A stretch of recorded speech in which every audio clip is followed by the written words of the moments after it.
જય શ્રી કૃષ્ણ મિત્રો. શું તમારા ઘરમાં પણ દૂધી કોઈ જ નથી ખાતું? તો આજે બનાવી લો એવા દૂધીના ઢોકળા જે સુપર સોફ્ટ અને ટેસ્ટી બને છે અને કોઈને ખબર પણ નહીં પડે કે આ બન્યા છે દૂધીમાંથી. તમે જો બન્યા છે ને એકદમ જ જાળીદાર અને એકદમ જ રૂ જેવા પોચા. તો ચલો આજની આ રેસીપી શરૂ કરીએ.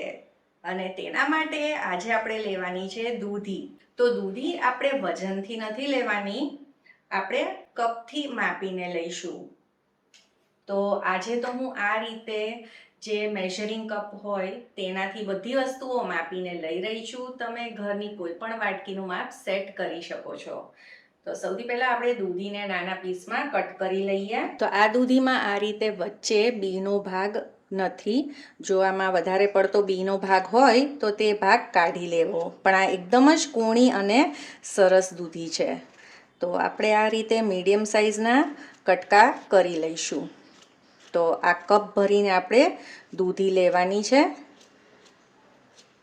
તો આપણે આ 1 કપ દૂધી લઈ લીધી છે અને આમાંથી આપણે અડધી દૂધી અત્યારે વાપરી છે. હવે આપણે એક મિક્સર જાર લઈ લઈશું. એમાં આ દૂધી ઉમેરી દઈએ. 2 મીડિયમ તીખા મરચાં ઉમેર્યા છે. તીખાશ તમારા સ્વાદ પ્રમાણે કરી શકો છો. અડધા ઇંચ આદુના કટકા ઉમેર્યા છે. અહીંયા થોડીક કોથમીર લીધી છે અને આપણે આ રીતે દાંડલી સાથે જ ઉમેરવાની છે. કોથમીરથી કલર તો સરસ આવશે, સાથે સ્વાદ પણ સરસ આવશે. હવે જે મેઝરિંગ કપથી આપણે દૂધી લીધી હોય તે જ કપથી આપણે માપીને 1 કપ સૂજી લેવાની છે. એટલે માપ એકદમ જ સહેલું છે. 1 કપ દૂધી માટે 1 કપ સૂજી. દૂધીના ઢોકળામાં ખટાશ માટે 1/4 કપ દહીં ઉમેરી દઈશું. ખાટું દહીં હોય તો વધારે સારું. એટલું જ પાણી ઉમેરી દઈશું. પછી જોઈએ વધારે પાણી જોઈશે તો ઉમેરીશું. સ્વાદ પ્રમાણે મીઠું ઉમેરી દઈએ અને હવે આને આપણે પીસી લઈએ.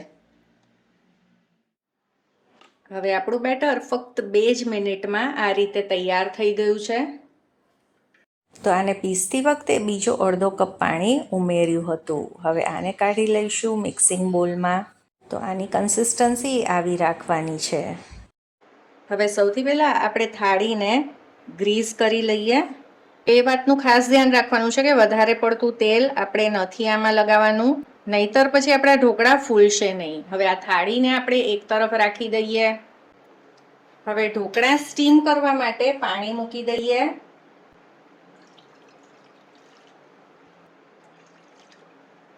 નીચે કાંઠું મૂકી દઈશું અને વાસણ જરા પણ બગડે નહીં તેના માટે આ રીતે લીંબુના છોતરા છે તે ઉમેરી દીધા છે. હવે આને આપણે ગરમ થવા દઈએ.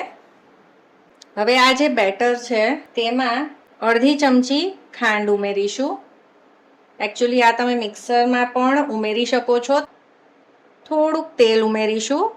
એનાથી ઢોકળા અંદરથી જરા પણ કોરા નહીં લાગે. એકવાર આને સહેજ મિક્સ કરી લઈએ. હવે આજના આ દૂધીના ઢોકળા એકદમ જ સરસ ફૂલાય તેના માટે આપણે આમાં 1 પેકેટ ફ્રૂટ સોલ્ટ એટલે કે ઈનો ઉમેરીશું. તો આજના માપ પ્રમાણે 1 પેકેટ બરાબર છે.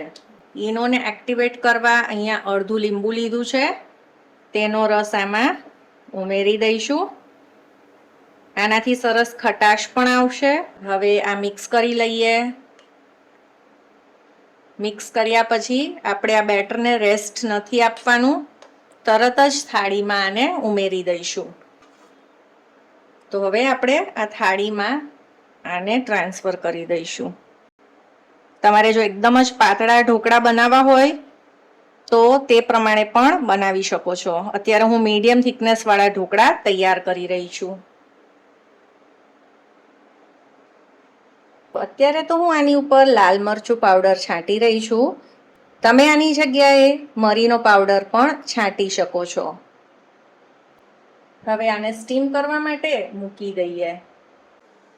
હવે પાણી ઉકળવા લાગ્યું છે. ફ્લેમને ધીમી કરી દઈશું અને આ થાળીને આમાં મૂકી દઈશું. તો અત્યારે મેં ઢાંકણા ઉપર આ રીતે કપડું બાંધી દીધેલું છે, એટલે જ્યારે પણ આમાં વરાળ થાય તો તે વરાળના ટીપા ઢોકળા ઉપર ન પડે, નહીંતર ઘણી વખત ઢોકળા ફૂલાતા નથી આના લીધે, અથવા તો ઢોકળાની ઉપર પાણી પાણી થઈ જાય છે. તો આમાં એવું કંઈ જ નહીં થાય. 10થી 15 મિનિટ માટે આને સ્ટીમ કરી લઈએ. તો 12થી 13 મિનિટ થઈ ગઈ છે, તો ઢોકળા ચેક કરી લઈએ. હવે આપણે ઢોકળાને ચેક કરીએ.